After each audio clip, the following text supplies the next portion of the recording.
Hi, everybody, and welcome to Straight Talk with Bren O'Brien and Tim Rowe from the Straight. We've got a special guest with us today, Will Johnson, a Bloodstock agent to the Stars and member of the FBAA, will be joining us in a minute. We'll also discuss the current issue in Victoria surrounding jockeys riding in jump outs. And finally, we'll round off on the implications of the delay in advertising reform by the federal government, an issue that sort of bubbled along throughout the year. But let's get straight into having a chat to Will. As part of our bit of a chat we've had with the Federation of Bloodstock Agents Australia, we've decided to have every couple of weeks having a guest from FBAA on board to discuss all things Bloodstock and where we're at the moment. And Will, thanks for joining us, and it's good to have you on board. Yeah, hi, Bren and Tim. Thank you for having me. And yeah, thanks for pointing out that I'm a member of the FBAA. And, we're working towards building that branding over the coming months into the yearlings house. I probably should introduce Tim to start with. Tim, thanks for joining us, mate. Sorry, I didn't throw you to start with, but plenty to talk about in the Bloodstock space at the moment. Tim, it's an anticipated time of year, isn't it? We're sort of hitting that sort of almost the start of December now. We're only a month and a bit away from the start of Magic Millions, and there's plenty to talk about, isn't there? Absolutely, Bren, and interesting timing. Will's joining us from the Warwick Farm unpaid jump outs. We'll talk about that later, but let's stick to what Will knows best, bloodstock issues. And Will, catalogues have been being released thick and fast in the last few weeks. Magic Millions, New Zealand Bloodstock this week. Even one of Bren and my favourite sales, the Tassie catalogue, got released this week as well. There's plenty on the table for you. Yeah, there's no shortage of reading, that's for sure. It looks like, the catalogues that have been released so far, great excitement, particularly with first season size like Home Affairs and Stay Inside to be well represented, and looking forward to seeing horses in the flesh over the coming weeks up in the Hunter Valley. How much pre-catalogue work do you do? Well, how much before the catalogues come out? How much work have you done already? How much legwork have you done already? Yeah, so as soon as the Magic Millions catalogue came out, had a good flick through there. And as you know, until you see the horses, it probably doesn't do the research just, because you can do put in a lot of time and effort, and then the horse presents itself and you may not like the physical. So I normally spend more time looking at the physicals and then do the research before the sale. So working backwards rather than doing a shortlist exclusively from the catalogues. I'll base it more on type. So try and see every horse in every sale in 2025. And Will, famously, Gay Waterhouse probably pioneered the inspection process. She's already this year again probably been out and about for 6 weeks, going on farms and looking at these yearlings that are very early in their yearling preparation. Is it something that you like to incorporate into your inspection process going on farm? Yeah, especially the bigger drafts, when some farms have upwards of 35 yearlings to look at, and if you see them at the farm, you can probably slim your shortlist down to what you're going to review. It's very hard to look at 1,000 horses on complex, so if you can shorten that down to, let's say, 600, 700, having looked at 400 or 500 in the Hunter Valley, it makes that week on the Gold Coast leading up to the sale much more efficient time-wise. Yeah, I was going to say, working through that and just working through that list, obviously talk about your, you have a short list sort of going into the sale, or short list, I suppose, like probably a long list probably. But how do you work through that during the week then, or the week and a half leading up to the sale, Will? Is it just a matter of sort of culling bit by bit about where you're at and going through what you need to do? Like obviously you start out with a big sweep, you go through for second, third inspections and work through like that? Yeah, so this year I was buying for Annabelle Nation, Rob Archibald, and it also gets down to who you're buying for, what they like. So you're able to sit down as a team and compare notes and refine that holistically as a team. And then say specifically someone may want a filly with a residual value to breed from. So that'd be a different list in itself. So there's obviously pin hookers that are looking to breeze up horses, and they're only going to be looking at colts by certain stallions that are fashionable in Hong Kong. So you can start building, different types of lists early, and then speak to the clientele about those short lists. How important is it if you see a horse, in the next few weeks in the Hunter Valley, and then seeing how they've developed and changed by the time they get to the Gold Coast? Often it's hot and it's taxing on yearlings. Do you take that into account? Yeah, a horse's temperament's obviously very important to how it's going to be trained and hopefully hold up to the pressures of racing. So if there's any sign of a poor temperament through that process, it does make it more difficult to want to buy a horse. There are obviously examples of horses with poor attitudes. Let's say a Monsieur back in the day was very well handled, a highly strung horse, and that was passed through stock. So you're always mindful of different sire lines have different character traits, but you do want to try and find a horse with an excellent attitude, both on the farm and at the sales complex, and the physical that's improving all the time, putting on condition rather than losing it, and walking out as well the first time as they are at the end of the day. Obviously, it's not just yearlings this time of year. Will, you're thinking about, obviously, we've just seen the sales in Kentucky and Keeneland in the last sort of few weeks. It's Tattersalls and Arcana's turn in England and France. I mean, how do you guys balance this out? Obviously, you're doing a bit of travel. If you're looking at mares, if you're looking at other prospects that are coming through, how do you balance out your energy and your time between travel and international deals? I know you do a lot of work business internationally as well, and sort of being on top of what's going on from coming forward for the yearling season. Yeah, it's probably, I read the TDN every day, which covers Europe and America. So it's easy to keep on top of results and then shortlist fillies by different size that are, getting black type to follow. Probably work hard on a network of people in different countries that sort of understand the types of physicals and pedigrees that I'd be looking for, and with knowledge of the clients that may be trying to buy there, so they can put forward horses to me, which minimizes the time having to travel specifically to look at a horse when someone else can do that on my behalf. But there is a lot of travel. Just got back from America where the broodmare sale was a record turnover. Their racing's going particularly well, especially at the pointy end of the states of Kentucky, Florida, and New York, and off to England on Friday, where their market has seen tremendous growth in the yearling sales this season. Is there different sort of, obviously Kentucky, those broodmare sales, talking to people, those American mares seem to do very well down here, but now you're going to Europe. Is there a different style of mare you're looking that maybe to bring into Australia to breed with? Yeah, it's very interesting. So if you look at Switzerland, he's out of a Blame mare that, was well purchased by John Frey and Arrowfield, and very different profile to the dam of Militarize, a Dubowie that Jonathan Munns bought with Dean Hawthorne a few years ago. So you got two examples of Group 1 winning colts in the last 12 months that were, the dams were specifically bought as an outcross. So we use that word a lot here, particularly with so much Danehill, but we are looking for outcrosses. You could argue that there's not enough different sire lines here, having had such success with Danehill. When you think of More Than Ready as a broodmare sire, people are still trying to target them in America, all the way through to Sharmadale Street Cry and Dubowie is excellent broodmare sires. So, yeah, I think it's a case of Australians trying to improve the bloodlines here with different families. It's an interesting one you talk about, like assessing mares. And I guess a lot of people sometimes just look at the suffix and go, oh, it's an American mare or it's a European mare, and they have a view of what those mares are. You've done a bit of trade in Japan over the years. There's probably a view about what Japanese style horses are, but it's probably the truth that we have a lot of great diversity within Australian and New Zealand bred horses. And it's no different in those countries, is it? Well, you're not just picking out horses on the base that they're a fast American mare. There's a lot more at play here than just the suffix at the end of the horse, isn't there? Yeah, exactly. I think it goes back to that sire power. Emirates Park, what a nice tappet mare. I think she was unraced, but out of a Group 1 winner. So, for them as breeders to have that sire power and pedigree to go to a stallion they hold equity in, like a Tissot, is very important for their breeding operation. And, another example, they bred a Group 1 winner out of an American mare that Brian Carlson purchased.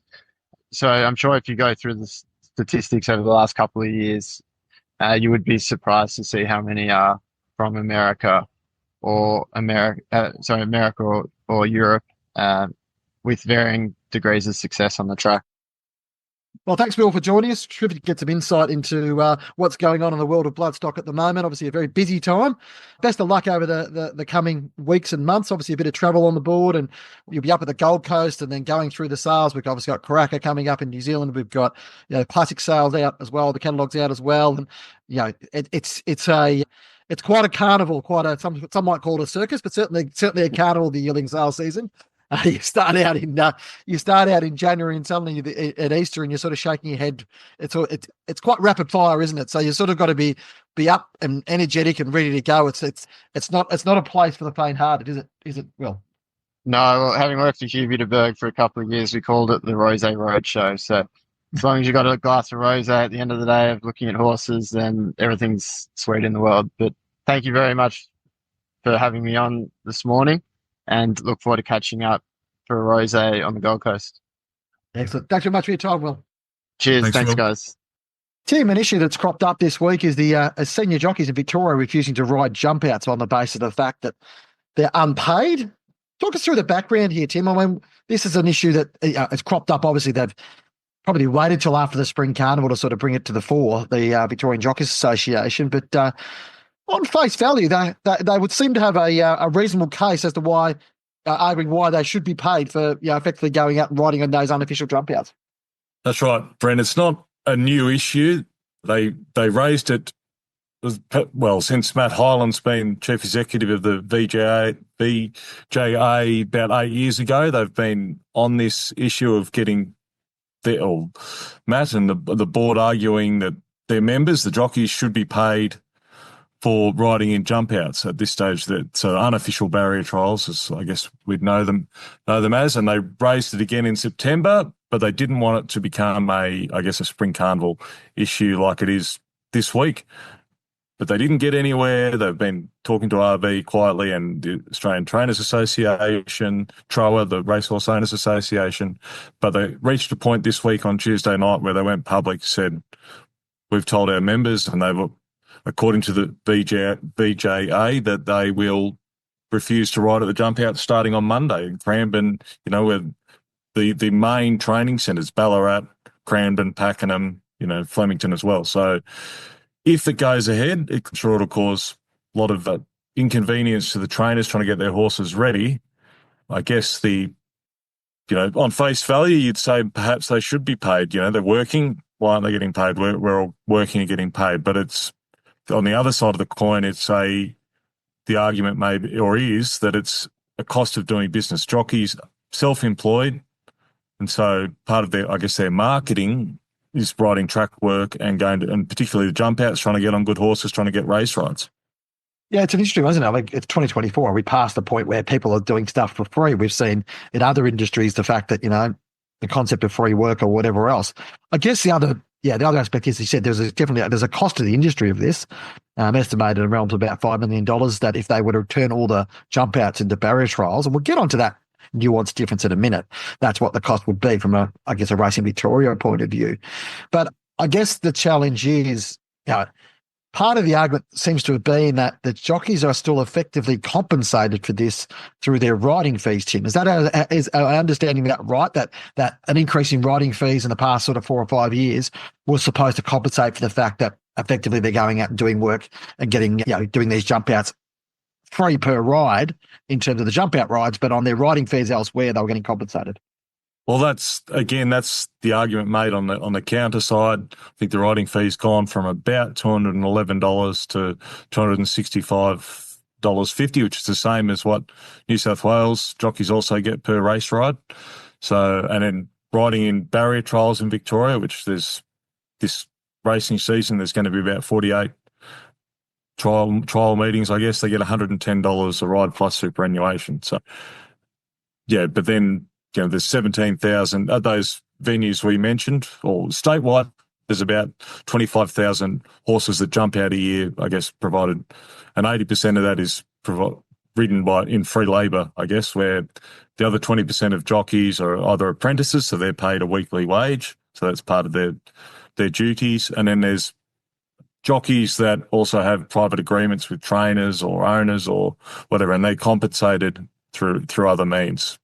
So it's the 80% that that aren't paid, but then the argument is they make it back through race rides. And again, the argument someone put to me yesterday, a well-known trainer, suggested that if jockeys that they use start getting paid for jump outs and different things, they go, well, there's no obligation to use them in races. They're going to use higher profile or so-called better jockeys, the Blake Shins, the Damien Lanes. So the big winners probably, again, are the top tier jockeys that will make more money because they'll be paid for jump outs and they'll clean up and get the best rides and more of them. I guess the broader question around this, Tim, is, do we value jockeys enough? Is the way that the system's set up in terms of encouraging particularly emerging jockeys to continue to stay in a career, which is, let's face it, extremely difficult, hazardous, one of the more dangerous professions going around in the world. Like, it is different. Like, I find the arguments that come forward about trying to compare the life of a trainer to a life of a jockey. Yes, there is risk involved in trainers' life, but nowhere near what, ambulances don't follow trainers around, as they say. So, are they valued enough? And I guess, I'm not talking about the top end jockeys. We know that they do well. We know the ones that, whether James McDonald or whether you're talking about Mark Zahra or these guys, they do particularly well out of their riding. They're at the top of their game and they deserve to do well in their riding. But is there enough, I guess, focus in this industry on retaining jockeys, giving them a sustainable career? Because the other thing about a jockey career is it tends to be a short career. It's like any athlete's career. They're probably longer than some athletes because you can ride into your 30s and 40s and in some case your 50s. But certainly there's probably a window for a lot of these guys where they can ride as jockeys. And are they getting enough compensation or enough recognition financially for what they're doing? Well, again, that's a vexed question. I'm not going to give an opinion one way or the other there, but there's only so much money to go around. As I say, the top jockeys can make a lot of money. Then there's others that are battling probably in the bush and they get, 3 rides a week and they have to drive long distances to get those rides. I think Victoria does have compensation in a way where if a jockey, I think it's, correct me if I'm wrong, but if they only get 2 rides at a meeting, they get paid for 3 and things like that to help cover their costs. So they can, and those, as even Matt Hyland used the example of a Nathan Punch, who doesn't get many race rides, but he's paid to ride track work and to ride in jump out. So, everyone wants to make more money, but there's only so much to go around. And, the better jockeys, rightly or wrongly, they're the top of their profession and they earn the most. It's like footy players, NBA players, they get paid more than some of their peers. Yeah, but there's also a lot of those agreements. There's agreements which sit around giving them a sort of a minimum, I guess, guarantee or whatever in terms of what they're trying to do, and at least they know they can guarantee it around that. And I guess the other thing too is if a jockey gets injured, Tim, and I think probably just taking different points of view on this one, there is compensation there, there's opportunities there, but they do miss out on race rides, they do miss out on prize money opportunities and those other aspects as well. So I just wonder whether, some of the comparisons between the life of a trainer and life of a jockey, they might be, in my book, they're probably a little bit erroneous, only for the fact that the risk that jockeys take is so much greater, and physically they have to be in a point where they make sacrifice in their life, whether it's diet, whether it's lifestyle, all those types of things in order to be on top of the game. Let's face it, jockeys are getting drug tested every day, or not every day, but jockeys are getting drug tested a lot. There's a lot of focus on them to actually be at the top of their game. The other thing too is there's a finite pool of jockeys, Tim. So if you don't have enough jockeys, then you don't have an industry. Now, there's an argument about whether we're getting to a point where we don't have enough trainers, but that doesn't materially affect the day-to-day running of the industry the way that jockeys do. So the jockeys are I think the jockeys are in a relatively powerful position here, Tim. It'll be interesting to see how this plays out. Yeah.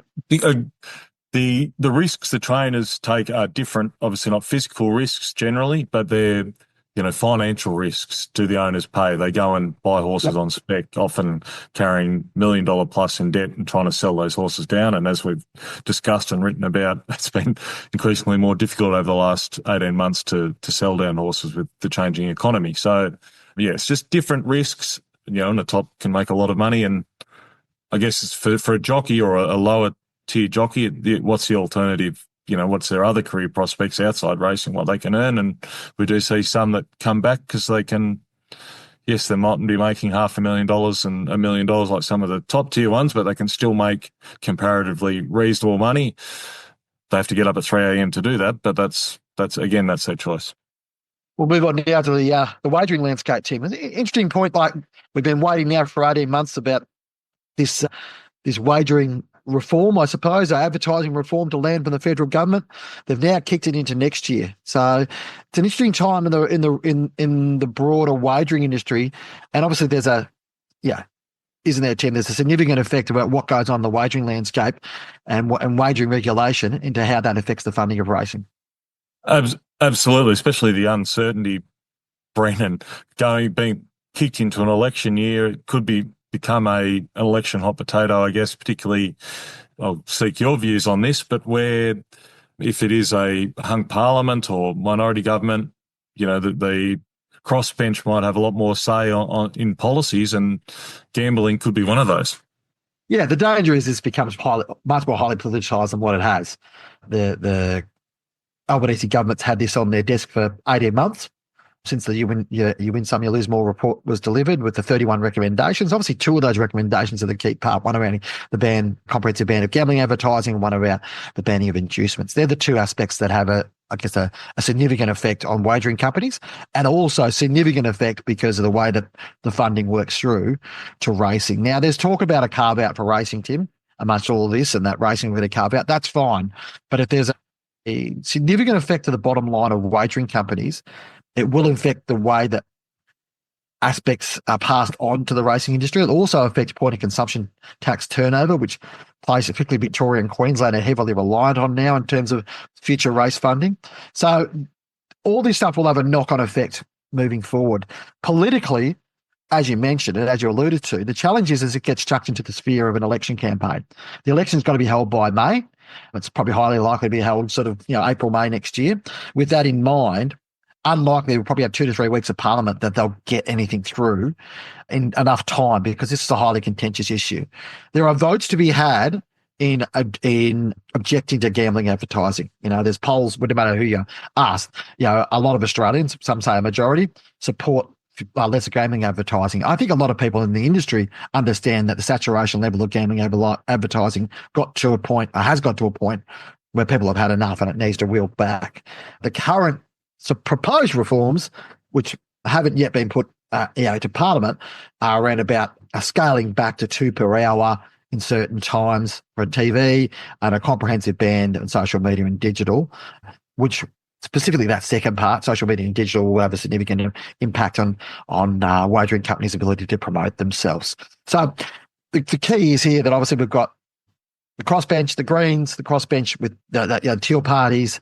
You've got people like Andrew Wilkie in the lower house and Doug Bocock in the upper house, who are very engaged in this space and see a lot of advantage in talking about this issue, which is, I think, is important, don't get me wrong, but also there are votes to be had in taking a stance, and a quite strong stance on a comprehensive ban on gambling advertising. So it's what is the more likely scenario is this gets chucked right into the middle of an election campaign. People running on the fact that they will take action in this space. And as you mentioned, you may end up with a hung parliament or certainly a minority Labor government, which has to rely upon the Teals and perhaps Greens and others in order to govern, whereby they could utilise that political power, I guess, to leverage more significant change in this space. So as it's been left on the table for now, or been left off the table, for now, and we move into an election year, it changes the nature of how we're doing things. The other thing is just, to be, give this a bit of context, is on the other side of politics, and there is at the moment, it's priced in as a favourite option for bookmakers, that there will be a change of government. And we may have a Liberal government, opposition leader, or the LNP government, opposition leader Peter Dutton has stated before that he wants to see a ban on gambling, or certainly within live sports space. So this is, both sides of politics are going to be able to playing on this. There may be a case where, Teals or other members of Parliament may lend support to the Conservative side of politics in order to get them across the line on the basis that they may, push this out. So it's not a good thing for the gambling industry and wagering industry that's been pushed to, next year. And it certainly creates a sense of doubt about where, what the impact may be on racing. And then just to give that some context, wagering companies have said it could be anything up to $300 million a year to the Australian racing industry. Now, they're of course going to prosecute the worst possible case because they don't want to see significant reform. But even if it's a fraction of that, a third of that, or a quarter of that, it's still a lot of money for our racing industry, which is struggling a little bit on the bottom line at the moment to find at the moment, Tim. Yeah, and should that, I guess, in short, perhaps the PRA should be worried, but maybe if it does become the political issue that we think it will, I guess all the lobbying behind the closed doors that the industry has done over the last 18 months, not restart, but they might have to continue that, particularly once a government is elected and restart that. I think the opportunity here is for racing bodies in particular to get front and centre on this stuff and start talking to key members within both major parties, as well as talking to the crossbench about what this would mean and the impact on the broader industry. They probably missed the boat a little bit to start with. I've been critical of this before, that they probably weren't in the room early enough to have these conversations. Certainly when the committee inquiry was held, 2 years ago now, I think April 2023, there weren't representatives of the racing industry here because the racing industry thought, we'll get a carve out, we'll be right. But it's naive to think that's going to be the case. I know that, significant power brokers within Australian racing have been conversing around what this may look like. Some of those people also have interest in the sporting space and the fact that we could have a ban on, on advertising within sport and sport broadcasting will have an effect on sporting bodies' ability to charge product fees and stuff like that as well. So there's a few aspects playing around on this. I would think that while this is a difficult situation in terms of not knowing what's going on, it does give particularly the racing bodies ability to go and double down their efforts and say, we need to fix this up. We need to develop this and ensure that our interests, even if there is going to be a net impact on the bottom line of racing, that's been minimised as much as possible. All right, thanks for joining us on Straight Talk, a comprehensive episode today. Thanks for Will Johnson for joining us earlier on, and great to talk to you. Tim, obviously plenty going on the racing, wagering and breeding landscape at the moment, plenty to talk through. Today's our first anniversary of the straight.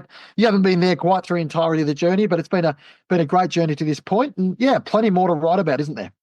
Absolutely, Bren. It's been a thrill the last 2.5 months or so since I've been on the team, and a great crew to work with. Hopefully we've provided plenty of interesting content and covering all the issues, certainly from my point of view, Bloodstock, and it's only going to heat up from now, and particularly January through to June, where, as Will alluded to, it's a rosé drinking. Well, I'm not really a rosé drinker, but I might have to. Thanks, Will. Don't forget to give us a rating wherever you listen to us through the various platforms. We're available, obviously, on a range of platforms: Apple, Spotify, Podbean, YouTube, all those places. Give us a bit of a few stars, make us feel good about ourselves and push us up those rankings. And hopefully we can get more and more people to listen to Straight Talk every week. And we'll see you next week.